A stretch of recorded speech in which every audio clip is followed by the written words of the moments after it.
मन को गहरी शांति से भर दिया है।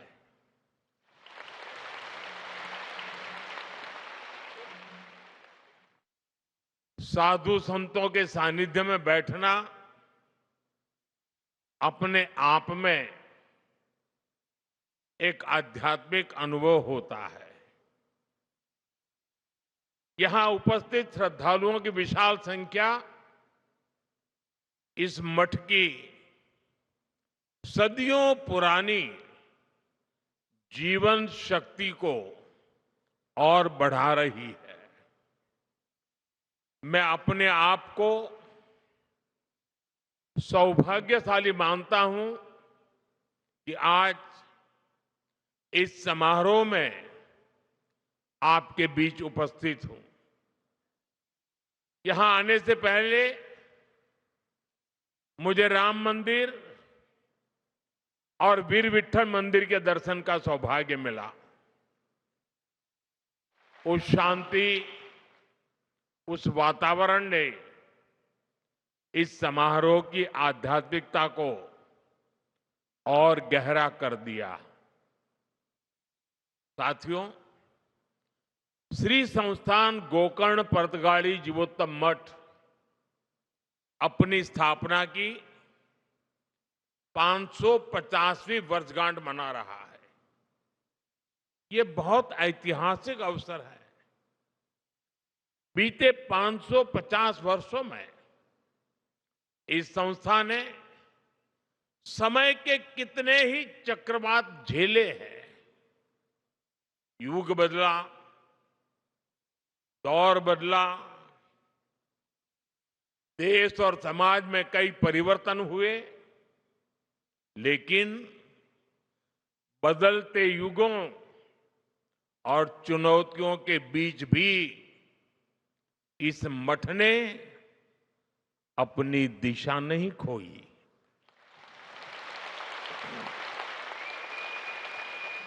बल्कि ये मठ लोगों को दिशा देने वाला केंद्र बनकर के उभरा और यही इसकी सबसे बड़ी पहचान है। यह इतिहास में जड़ होकर भी समय के साथ चलता रहा। इस मठ की स्थापना जिस भावना से हुई थी, वो भावना आज भी उतनी ही जीवंत दिखाई देती है। ये भावना साधना को सेवा से जोड़ती है, परंपरा को लोक कल्याण से जोड़ती है। ये मठ पीढ़ी दर पीढ़ी समाज को ये समझ देता रहा कि अध्यात्म का मूल उद्देश्य जीवन को स्थिरता, संतुलन और मूल्य प्रदान करना है। मठ की 550 वर्षों की यात्रा उस शक्ति का प्रमाण है जो समाज को कठिन समय में भी संभाल करके रखती है। मैं यहां के मठाधिपति श्रीमद विद्याधीश तीर्थ स्वामी जी, समिति के सभी सदस्यों और इस आयोजन से जुड़े हर व्यक्ति को इस ऐतिहासिक अवसर की अनेक अनेक शुभकामनाएं देता हूं। साथियों, जब कोई संस्था सत्य और सेवा पर खड़ी होती है तो समय के बदलाव से डगमगाती नहीं, बल्कि समाज को टीके रहने की शक्ति देती है। आज इसी परंपरा को आगे बढ़ाते हुए ये मठ एक नया अध्याय लिख रहा है। यहां भगवान श्री राम की 77 फीट ऊंची भव्य कांस्य प्रतिमा स्थापित की गई है। 3 दिन पहले ही मुझे अयोध्या के भव्य श्री राम मंदिर के शिखर पर धर्म ध्वज आरोहण का सौभाग्य मिला है और आज यहां प्रभु श्री राम की भव्य मूर्ति के अनावरण का सुअवसर मिला है। आज रामायण पर आधारित एक थीम पार्क का उद्घाटन भी हुआ है। साथियों, आज इस मठ के साथ जो नए आयाम जुड़े हैं वो आने वाली पीढ़ियों के लिए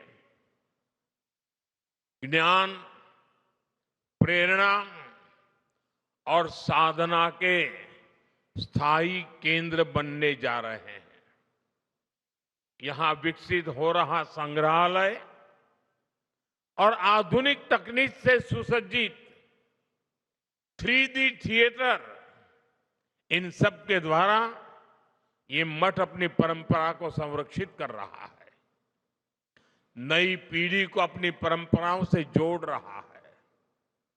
इसी तरह 550 दिनों में देश भर के लाखों श्रद्धालुओं की भागीदारी से हुए श्री राम नाम जप यज्ञ और उससे जुड़ी राम रथ यात्रा हमारे समाज में भक्ति और अनुशासन की सामूहिक ऊर्जा का प्रतीक बनी है। यही सामूहिक ऊर्जा आज देश के हर कोने में एक नई चेतना का संचार कर रही है। साथियों, अध्यात्म को आधुनिक तकनीक से जोड़ने वाली व्यवस्थाएं ये आने वाली पीढ़ियों को प्रेरणा देती रहेंगी। मैं इस निर्माण के लिए आप सभी को बहुत बहुत बधाई देता हूं। आज इस विराट उत्सव में इस विशेष अवसर के प्रतीक के रूप में स्मारक सिक्के और डाक टिकट भी जारी किए गए हैं। ये सम्मान उस आध्यात्मिक शक्ति को समर्पित है जिसने सदियों से समाज को जोड़ करके रखा है।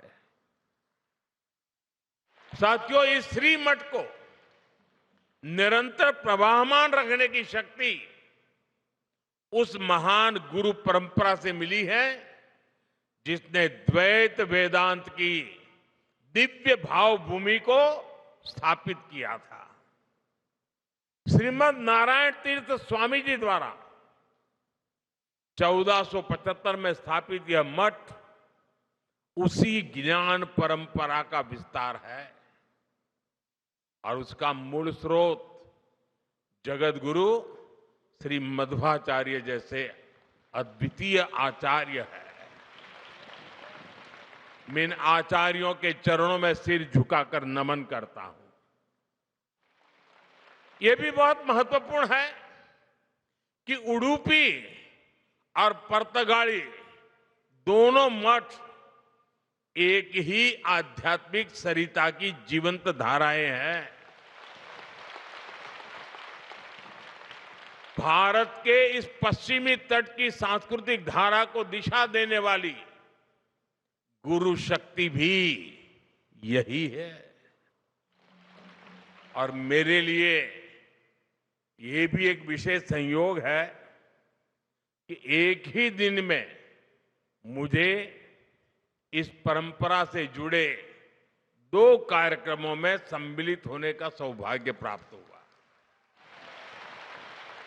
साथियों, हम सभी को गर्व है कि इस परंपरा से जुड़े परिवारों ने पीढ़ी दर पीढ़ी अनुशासन, ज्ञान, परिश्रम और उत्कृष्टता को जीवन का आधार बनाया है। व्यापार से लेकर वित्त तक, शिक्षा से लेकर तकनीक तक जो प्रतिभा, नेतृत्व और कार्य निष्ठा उनमें दिखाई देती है, उसके पीछे इसी जीवन दृष्टि की गहरी छाप मिलती है। इस परंपरा से जुड़े परिवारों, व्यक्तियों की सफलता की अनेक प्रेरक गाथाएं हैं। उन सब की सफलताओं की जड़ें विनम्रता, संस्कार और सेवा में दिखती है। ये मठ उन मूल्यों को स्थिर रखने वाली आधारशिला रहा है और हमें विश्वास है कि आगे भी आने वाली पीढ़ियों को ये मठ ऐसे ही ऊर्जा देता रहेगा। साथियों, इस ऐतिहासिक मठ की एक और विशेषता का जिक्र आज आवश्यक है। इस मठ की एक पहचान वो सेवा भावना है जिसने सदियों से समाज के हर वर्ग को सहारा दिया है। सदियों पहले जब इस क्षेत्र पर विपरीत परिस्थितियां आई, जब लोगों को अपने घर परिवार छोड़कर नए प्रदेशों में शरण लेनी पड़ी, तब इसी मठ ने समुदाय को सहारा दिया, उन्हें संगठित किया और नए स्थानों पर मंदिरों, मठों, आश्रय स्थलों की स्थापना की। इस मठ ने धर्म के साथ साथ मानवता और संस्कृति की भी रक्षा की।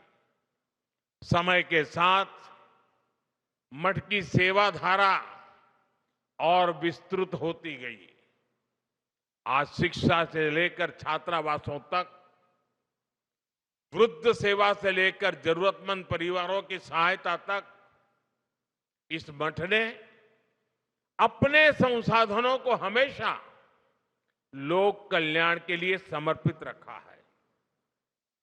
अलग अलग राज्यों में बने छात्रावास हो, आधुनिक विद्यालय हो या कठिन समय में लोगों को राहत देने वाले सेवा कार्य, हर पहल इस बात का प्रमाण है कि अध्यात्म और सेवा जब साथ चलते हैं तो समाज को स्थिरता भी मिलती है और आगे बढ़ने की प्रेरणा भी मिलती है। साथियों, ऐसे समय भी आए जब गोवा के मंदिरों और स्थानीय परंपराओं को संकट का सामना करना पड़ा, जब भाषा और सांस्कृतिक पहचान पर दबाव बना, लेकिन ये परिस्थितियां समाज की आत्मा को कमजोर नहीं कर पाई, बल्कि उसे और दृढ़ बनाया। गोवा की यही विशेषता है कि यहां की संस्कृति ने हर बदलाव में अपने मूल स्वरूप को बनाए रखा और समय के साथ पुनर्जीवित भी किया। इसमें पुर्तगाली मठ जैसे संस्थानों का बहुत बड़ा योगदान रहा है। साथियों, आज भारत एक अद्भुत सांस्कृतिक पुनर्जागरण का साक्षी बन रहा है।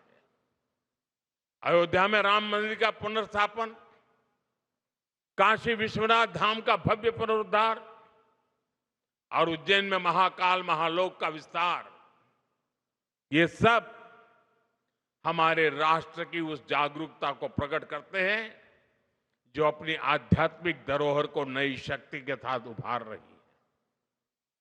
रामायण सर्किट, कृष्ण सर्किट, गया जी के विकास कार्य और कुंभ मेले का अभूतपूर्व प्रबंधन, ये सभी उदाहरण बताते हैं कि आज का भारत अपनी सांस्कृतिक पहचान को नए संकल्प और नए आत्मविश्वास के साथ आगे बढ़ा रहा है।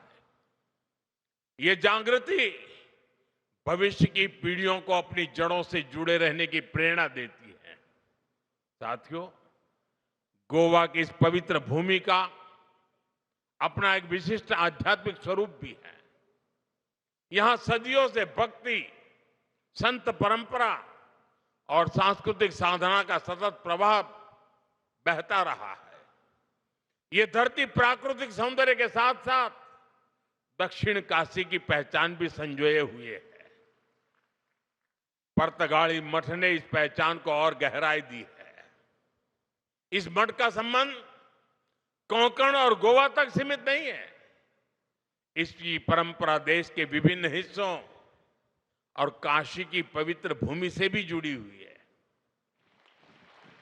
काशी का सांसद होने के नाते मेरे लिए और भी गर्व की बात है।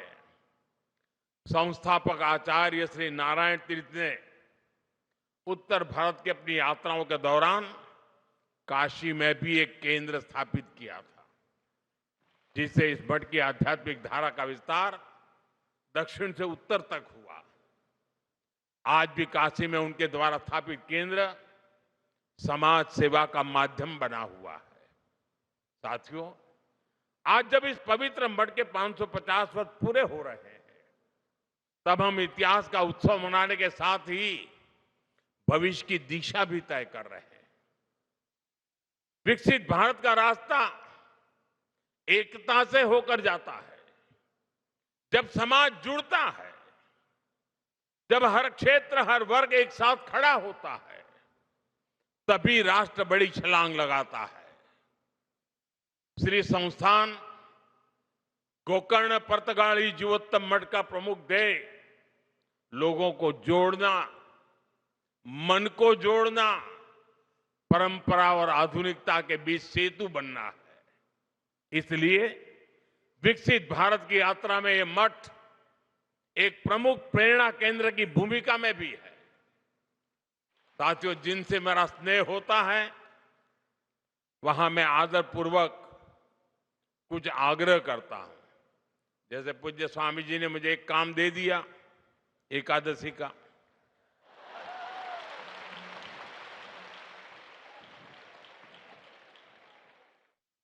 वो तो संत है तो एक में मान जाते हैं, लेकिन मैं एक में मानने वालों में से नहीं हूं, और इसलिए आज आपके बीच आया हूं तो मेरे मन में सहज ही कुछ बातें आ रही हैं, जिन्हें मैं आपसे साझा करना चाहता हूं। मैं आपसे 9 आग्रह करना चाहता हूं, जिसे आपके संस्थान के माध्यम से जन जन तक पहुंचाया जा सकता है। ये आग्रह 9 संकल्प की तरह हैं। विकसित भारत का सपना तभी पूरा होगा जब हम पर्यावरण की रक्षा को अपना धर्म माने। धरती हमारी माता है और मठों की शिक्षा हमें प्रकृति का सम्मान करना सिखाती है। इसलिए हमारा पहला संकल्प होना चाहिए कि हमें जल संरक्षण करना है, पानी बचाना है, नदियों को बचाना है। हमारा दूसरा संकल्प होना चाहिए कि हम पेड़ लगाएंगे। देश भर में एक पेड़ मां के नाम अभियान को गति मिल रही है। इस अभियान के साथ अगर इस संस्थान का सामर्थ्य जुड़ जाएगा तो इसका प्रभाव और व्यापक होगा। हमारा तीसरा संकल्प होना चाहिए स्वच्छता का मिशन।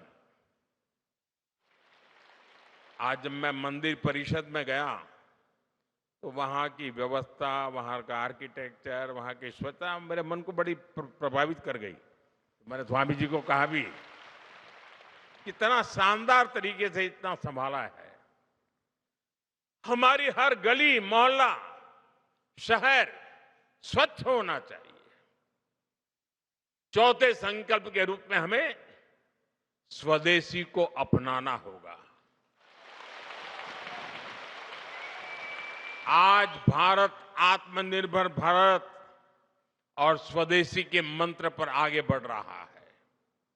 आज देश कह रहा है vocal for local, vocal for, vocal for, vocal for. हमें भी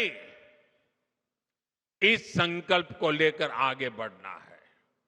साथियों, हमारा पांचवा संकल्प होना चाहिए देश दर्शन। हमें देश के अलग अलग हिस्सों को जानने समझने का प्रयास करना चाहिए। छठे संकल्प के रूप में हमें नेचुरल फार्मिंग को अपने जीवन का हिस्सा बनाना चाहिए। हमारा सातवां संकल्प होना चाहिए कि हम हेल्दी लाइफस्टाइल को अपनाएंगे। हम श्री अन्न मिलेट्स अपनाएंगे और खाने में तेल की 10% मात्रा कम करेंगे। आठवें संकल्प के तौर पर हमें योग और खेल को अपनाना होगा और नवे संकल्प के रूप में हम किसी ना किसी रूप में गरीब की सहायता करेंगे। अगर एक परिवार भी गोद ले लेना ना हम, देखते ही देखते हिंदुस्तान का रूप रंग बदल जाएगा। साथियों, हमारे मठ इस संकल्प को जन संकल्प बना सकते हैं। इस मठ का 550 साल का अनुभव हमें बताता है, परंपरा अगर जीवित रहे तो समाज आगे बढ़ता है और परंपरा तभी जीवित रहती है जब वो समय के साथ अपनी जिम्मेदारी बढ़ाती है। इस मठ ने 550 वर्षों में समाज को जो दिया है, अब वही ऊर्जा हमें आने वाले भारत के निर्माण में लगानी है। साथियों, गोवा की इस भूमि का आध्यात्मिक गौरव जितना विशिष्ट है, उतना ही प्रभावी इसका आधुनिक विकास भी है। गोवा देश के उन राज्यों में से है जहां प्रति व्यक्ति आय सबसे ज्यादा है। देश के पर्यटन, फार्मा और सर्विस सेक्टर में इसका महत्वपूर्ण योगदान है। हाल के वर्षों में शिक्षा और स्वास्थ्य में गोवा ने नई उपलब्धियों को हासिल किया है। केंद्र और राज्य सरकारें मिलकर यहां के इंफ्रास्ट्रक्चर को आधुनिक बना रही है। हाईवे, एयरपोर्ट और रेल कनेक्टिविटी के विस्तार से श्रद्धालुओं और पर्यटकों को दोनों के लिए यात्रा और भी सुगम हुई है। विकसित भारत 2047 के हमारे राष्ट्रीय विजन में पर्यटन एक प्रमुख हिस्सा है और गोवा इसका सबसे बड़ा उदाहरण है। साथियों, भारत आज एक निर्णायक दौर से गुजर रहा है। देश की युवा शक्ति, हमारा बढ़ता आत्मविश्वास और सांस्कृतिक जड़ों के प्रति हमारा झुकाव, ये सब मिलकर एक नए भारत का निर्माण कर रहे हैं। विकसित भारत का हमारा संकल्प तभी पूरा होगा जब अध्यात्म, राष्ट्र सेवा और विकास की तीनों धाराएं साथ चले। गोवा की ये भूमि और यहां का ये मठ उसी दिशा में एक महत्वपूर्ण योगदान दे रहे हैं। आज पूज्य स्वामी जी ने मेरे लिए बहुत सारी बातें बताई। बहुत सी चीजों के लिए उन्होंने मुझे क्रेडिट दिया। मैं उनका बहुत आभारी हूं।